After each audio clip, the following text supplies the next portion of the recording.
Come and listen to my story about a man named Jed. A poor mountaineer barely kept his family fed. And then one day he was shooting at some food, and up through the ground come a bubbling crude oil, that is, black gold, Texas tea. Well, the first thing you know, old Jed's a millionaire. The kinfolk said, Jed, move away from there. Said, California is the place you ought to be. So they loaded up the truck and they moved to Beverly Hills, that is, swimming pools, movie stars. The Beverly HillBillies.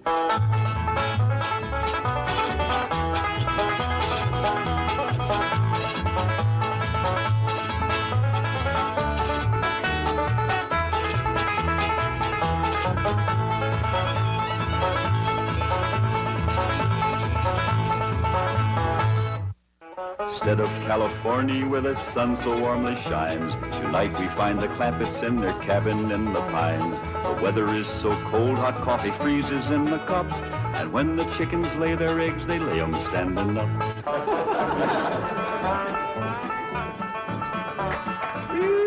Dog, it's gonna be a cold one tonight. Somebody better get ready to pry that sun up in the morning to get it started. Yeah, sure we'll be glad to get back to that nice warm mansion in Beverly Hills. It ain't no fun sleeping on this cold, hard floor. That's a fact. You think that's bad? You ought to try sharing a room with that wild daughter of yourn. Well, leastways, you got a bed. That ain't a bed. That's a nest, a roost, and a den and a hutch all in one. Is them animal friends of Ellie's still coming in at night, Granny? Everything that can get through the window. Why don't you shut the window? 'Cause I can't sleep without fresh air, especially with that third party in bed with us. What third party? Ellie, can you come out here and bring your friend with you? Yeah, Granny. Don't you worry about it, Granny. I'll chuck it out. Whatever it is, you got to get your sleep. It's us, Granny. Your pa wants that polecat. Give it to him. Now, wait a minute. Don't point that thing at me. You don't want to get drove outdoors on a night like this. Well, don't you want him, Pa? I just want to say that Granny'd appreciate it if he'd have this little fella sleep with his own family. All right, I'll go get the others in. Oh, no. Outdoors with his family. Otherwise, when we go to California, they might not take him back in. And if a skunk ain't welcome with his own family, he just about ain't got nobody to turn to. All right, I'll put him out the window. Uncle Jed, why can't we go back to Beverly Hills right away? Reckon we can tell him the truth, Granny? I reckon he's big enough. Well, you see, we promised your ma we'd stay here and help her till she gets herself married to Mr. Brewster. Well, how long will that take? Well, it hadn't ought to take long. She's got him boarding in your room now where she can get at him. Pearl told me tonight's the night. She's gonna feed him into a stupor, then set him in the parlor and sing to him until he proposes. It's a powerful combination. Pearl cooking and singing. Yeah. If he can get got, Pearl will get him. Let's try this, Jeffrey.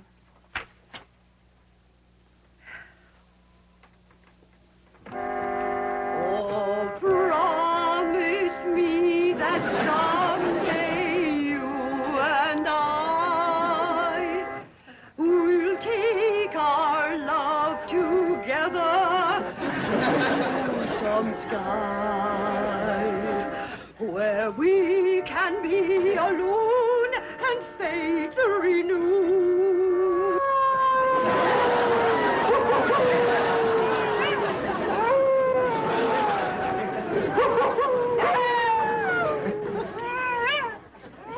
Uncle Jed. Uncle Jed. What's got them wolves so stirred up tonight? Oh, but something sure is setting them off. Hey, Lane, can't sleep a wink. Go to the right, Granny. Go to the left, Granny. Boom. Them wolves keeping you awake too, Granny? He sure is. Howling goes right through you. It ain't their hollering that's getting me. It's their snoring. Look for yourself. Ellie's got two of them under the bed. Granny, we gotta get that girl back to Beverly Hills. She's going right back to being a wild cougar. What y'all all doing out here? Trying to keep warm. Sure is cold in there without you, Granny. Mind if I join you? I reckon so, if you don't mind a little human company for a change. Uncle Jed, we just gotta get ourselves back to Beverly Hills. We will, Jethro, as soon as your ma gets proper hitched to Mr. Brewster. Bless you. Oh, Pearl, give it all you got tonight. Oh, we's all gonna be down with pneumonia. Home joys divine, home joys so pure, love ever faithful and love ever sure. Ah, that was a wonderful concert. You both are unusually talented. Thank you. Yes, indeed. That means a lot coming from you. Naturally, folks around here brag on us. In fact, they think we ought to go on a concert tour. Oh, really? Oh, yes. My neighbors is always after me to sing out of town. Well, I can understand that. Mr. Brewster, do you really like music and singing? Well, I used to. I mean, I used to sing a lot myself in college musicals, amateur theatricals. Was you on the stage, Mr. Brewster? Oh, yes. After college, I did quite a bit of little theater work, summer stock. Matter of fact, there was a time when I seriously considered the stage as my career. Ma, Mr. Brewster's an actor. Well, not any longer. My father had other ideas. He insisted I get into the oil business. Mr. Brewster, did you ever do anything from the Bard of Avon? That's Shakespeare. Oh, I just love him. Well, as a matter of fact, I once played the lead in Romeo and Juliet. Which one was you? I was Romeo. In my youth, I was considered quite a leading man type. And there were those who thought I had rather a handsome profile. Well, you still got it. And I'll bet you can act to beat the band. Oh, come on. Take off a part for her. Something from Shakespeare. Sit down, Jeffrey. Well, I doubt if I can remember anything. Oh, please, Mr. Brewster. Well, perhaps I can recall something from the balcony scene. Let's see now. How does it go? But soft, what light through yonder window breaks? It is the east, and Juliet is the sun. Arise, fair sun, and kill the envious moon, who is already sick and pale with grief, that thou, her maid, art far more fair than she. Not a bad, Jeffrey. I think I'll turn in. Please, do some more of them love speeches from Shakespeare. Well, my throat is a little sore. I think I'd better gargle a little warm salt water and go to bed. Well, I can take care of you. That's another one of my specialties. Nursing the sick. Well, it might be the flu bug, and you wouldn't want to catch it. Good night. If his flu bug is as hard to catch as he is, I got nothing to worry about. Jed, have you ever known it to be so cold? Never have, Jethro. Ah, this ain't cold. Your blood is thinned out from living in California. You say this ain't cold, Granny? Look who else is huddled up to the fire. Ellie and her wolves.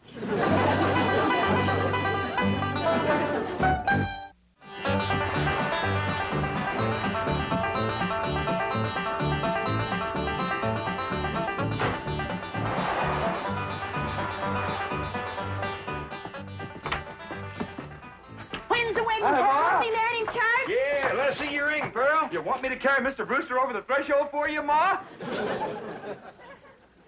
don't look too happy. She don't sound too happy neither. Oh, all women folk cry when they're about to get married. I didn't get him. Oh. Did you try your best, Pearl? Oh, Granny, I throwed the book at him. Cooking, sewing, singing.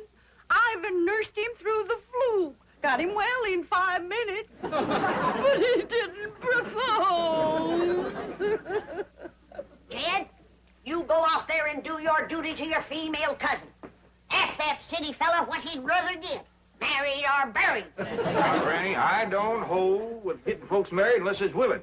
Pearl's got enough willing for both of them. And you going to make a liar out of my bones? Yeah, and I'll have a talk with Mr. Brewster. Where'd he go, Pearl? He said he was going to park the car on the warm side of the cabin. But he must have run off. After him, everybody. We'll head him off at the pass and shoot him down like a dog. Now, you hold on. You ain't shooting nobody down. Just simmer down. Why, he didn't run off at all. Except we'll need you, Ellie, to get him back in here. How come? Looks like a couple of your friends are sizing him up for breakfast.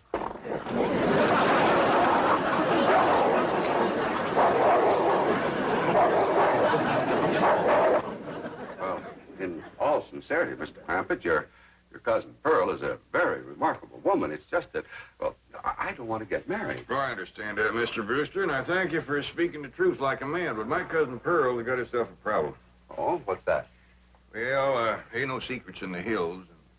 Everybody's dog knows that you've been boarding with her over at her place, and they all know she's had her cap set for you. Oh, I ain't blaming you, Mr. Brewster. Jed? Did he say yes? Can we come out now? Well, not yet a while, Granny. Well, if you're too chicken to shoot him, Ellie's got her wolves standing by. Mr. Brewster, in order to save my cousin Pearl from shame, I'm going to ask you to do me a big favor. Anything I can do. I want you to propose to her in front of somebody. But... And let her turn you down, of course. Oh, I see. Of course, yes, that'll save face. Pearl will know that she's supposed to turn me down. Oh, sure, we'll have an understanding with Pearl. Now, the one I think you ought to propose in front of is Elverna Bradshaw. You know, Mr. Clampett, this idea of yours is quite inspired. Oh, just a notion. You see, Elverna is the biggest gossip in the hills. No, really, it's brilliant. It combines drama, pathos, suspense. It has a happy ending. Great third-act curtain. It's real theater. Of course, you'll have to be convincing, so Elverna will... Convincing? Why, I'll give a performance the people of these hills will remember as long as they live. Well, just so that... When Pearl Bodine turns down my impassioned proposal of marriage, there won't be a dry eye in the house. Elverna, don't cry easy. Oh, well, now, surely you're not going to waste this dramatic scene before just one person. Well, I reckon Elverna's daughter... I've got it. I've got it. The movie house where Pearl plays the piano. You want to propose there? Well, it's perfect. Everybody in town will see it. I want to kind of shame you to be turned down in front of all them people. Well, it's just a performance. I've learned one thing in the theater. An actor always gives a better performance in front of a full house. Well, doggies. That sure is nice, sir. You? It's my pleasure, Mr. Clampett. Mrs. Bodine, Granny, come on in. Come on in, everybody. How about it, everybody? I reckon we better let Mr. Brewster tell you what's going to happen. Well, tonight at the movie house, Mrs. Bodine, while the whole town looks on, I'm going to ask you to marry me.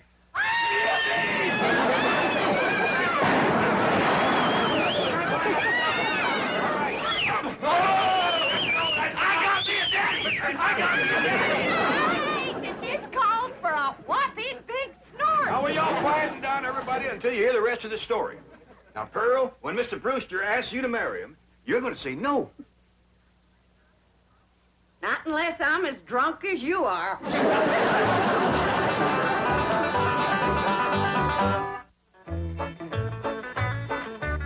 Howdy, Pearl. Evening, Pearl. Evening, Granny. Jethro went on ahead down to the theater to get a fire going in the stove. Where's Jethro, Pearl? Why, she's in her room getting dressed. Go on in and see her. Granny, what happened to your mink coat? This is it. Tonight's kind of special, so I'm wearing the pretty side out. You sure got your pretty side out tonight, Pearl? Oh, I tell you, Jed, I'm as nervous as if I was going to get a real honest-to-goodness proposal. And it would be real if your cousin Jed would do his duty and hold a shotgun on that fella, Brewster. Now, ladies, let's settle for what we got. This way, Pearl can come to California without nobody saying she left town in disgrace. Good evening. Good evening. You two got it figured out what you want to say? Oh, yeah, we rehearsed 12 times. Mr. Brewster will be sitting on the front row, and when the picture's over, he'll jump up and he'll... Excuse me. I've been thinking about that. I believe it would be more effective if I made an entrance. Entrance? Yes, I'll come down the aisle. Oh, all right. And then Mr. Brewster's going to say, Mrs. Bodine, don't go to California with your cousin Jed. Stay here and be my wife. I've been thinking about that, too. After a big entrance down the aisle, that's going to seem like a pretty flat opening speech. Well, you just say what you want to say. All I got to say is, no, I won't marry you. If that's Homer Winch, I'm going to hit him right in the head.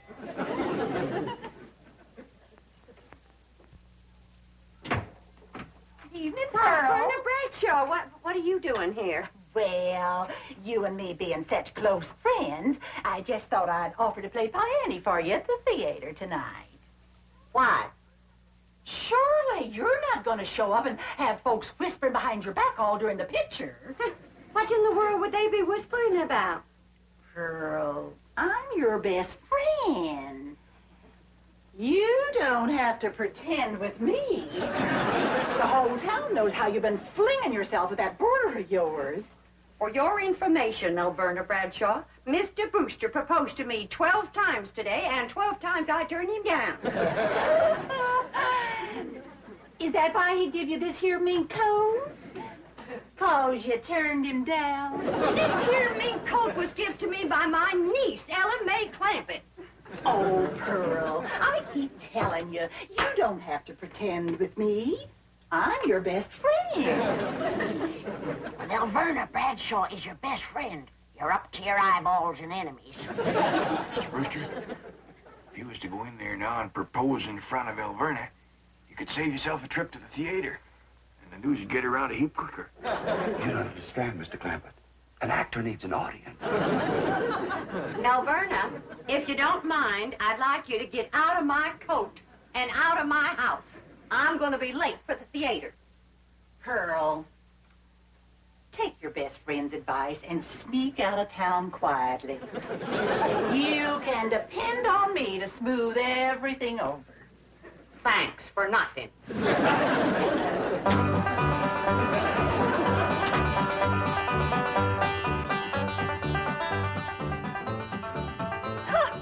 Farewell performance is right. I reckon she'll sneak out of town in a hurry if she ain't already snuck.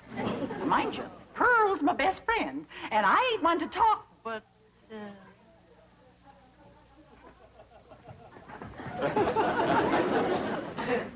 Good evening, lady. You too, Alverna.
Mrs. Bodine, I just saw that poster out front.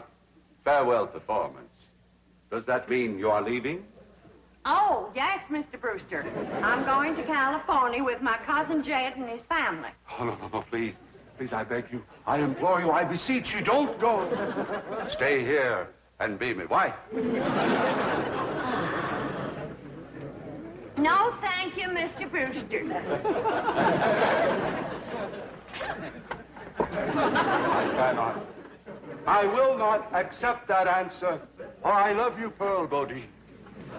I love you with all my heart. With all my soul, I love you as no man has ever loved woman before. He's better than Francis X. Bushman. Be mine. Pearl, be mine. Come back here, Mr. Brewster. No, Mr. Brewster, my answer is no. Then your life has come to an end. For what is life without love? If I was him, I'd let it go at that. Without Pearl Bodine, there is no love. Oh, me darling, oh, me precious. Say those words that will make me the happiest of men. I'm behind you. My answer is still no. Better quit while you're ahead, Mr. Brewster. Oh, how those words stab into me heart like cold steel. And only you, Pearl Bodine, can heal the mortal wound. Oh, moon of me desire, marry me, Pearl. No. I promise you a life of happiness, No. a life of luxury. No.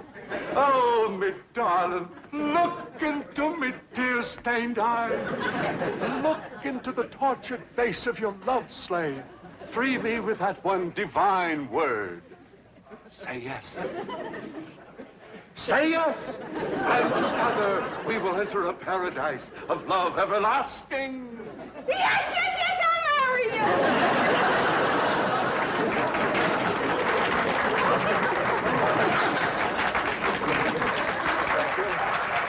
Thank you very much.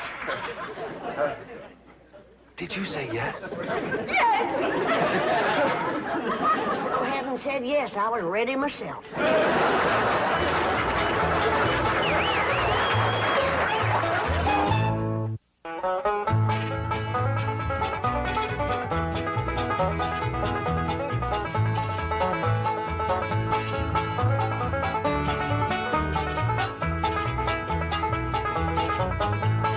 Now it's time to say goodbye to Jed and all his kin.